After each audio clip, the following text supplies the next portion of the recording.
Hello everyone, সেদিন সেজে পাপা গিয়েছিল বাজার। আর বাজারে এই অনেকদিন পর আমার পছন্দের মাছটা পেয়েও গেছে। আর নিয়ে এসেছিল ২ রকমের মাছ নিয়ে এসেছিল।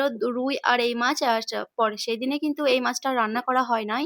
ভালো করে বেছে রেখে দিয়েছিলাম। অনেক তো টাইম লাগে এই মাছটা একটু বাছা ধোয়া করতে। সেজন্য পরের দিন আমি রান্না করেছি। ঠিক আছে? আচ্ছা, এই মাছটা সচরাচর এখানে পাওয়াই যায় না। এখানে সেরকম মাছ পাওয়া যায় না মানে এখানকার মানুষরা অতটা ননভেজ খায়ও না।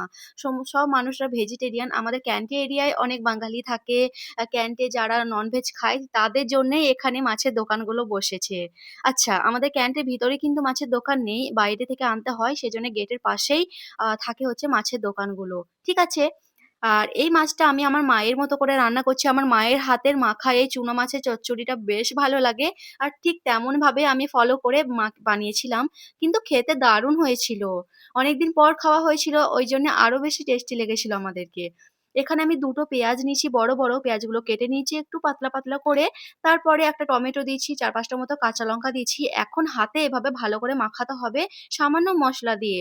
মসলা দিয়েছি হচ্ছে ভাজা জিরে পাউডার সামান্য, আর ধনিয়া পাউডার আর হলুদ গুঁড়ো, কাশ্মীরি রেড মির্চি পাউডার আর লবণ। এখন একটু মাখিয়ে নিচ্ছি, সামান্য সরিষার তেল দিয়ে দিয়েছি পরিমাণ মতো। তারপরে হাতে চটকে মাখিয়ে নিতে হবে। অর্ধেকটা পেঁয়াজ নরম হয়ে যাবে যেহেতু পেঁয়াজটা অনেক গোটা, গোটা থাকে। এভাবে হাতে মাখালে কিন্তু পেঁয়াজ, টমেটো সমস্ত কিছু নরম হয়ে যাবে। তারপরে এড করেছি এই মাছগুলো। মাছ আর পেঁয়াজ সমস্ত এক কিছু একসঙ্গে যদি এড করা হয় তাহলে মাছগুলো গলে যেতে পারে। সেজন্য চেষ্টা করবেন মাছগুলো সবার লাস্টে এড করার। ঠিক আছে? আচ্ছা, এখানে আমার একদম ভালো করে মাখানো হয়ে গেছে। ১০ মিনিটের মতো মাখিয়ে নিচ্ছি। এরপরে ২ টো শুকনো মরিচ আমি হামালদিস্তা করে থেঁতো করে দিয়ে দিয়েছি। তাহলে ফ্লেভারটা বেশি খেতে ভালো লাগে আর দারুণ লাগে কিন্তু খেতে। আমার একদম পারফেক্ট ভাবে ঝালটা হয়েছিল আর অনেক টেস্টি লেগেছিল আমাদেরকে বারবার বলছি আমি। সত্যিই অনেক টেস্ট হয়েছিল এই মাছ রান্নাটা। ওকে।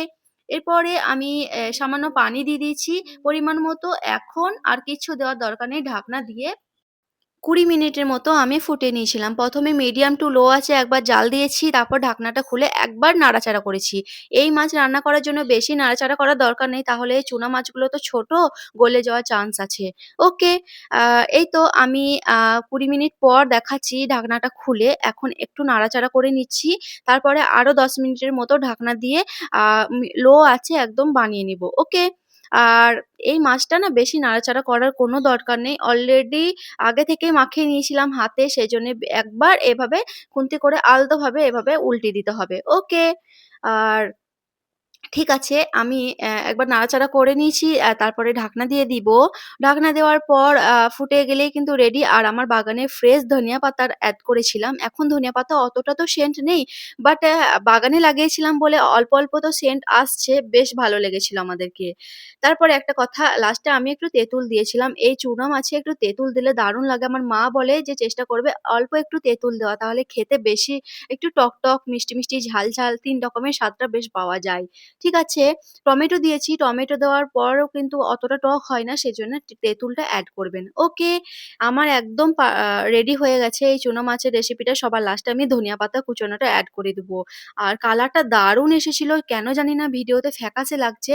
একটু হোয়াইট, হোয়াইট লাগছে বাট কালার খুবই সুন্দর এসেছিল। ভিডিওতেই এরকম লাগছে আমার। এই তো আমি এখন দিয়ে দিচ্ছি হচ্ছে ধনিয়া পাতাগুলো আর ঝালটাও কিন্তু পরিমাণ মতো দিয়েছিলাম। আগে অনেক ৪-৫ টা মতো কাঁচা লঙ্কা দিয়েছিলাম। আর কোনো ঝাল দিব না। লবণ আমি চেক করে নিচ্ছি, দারুণ হয়েছিল খেতে।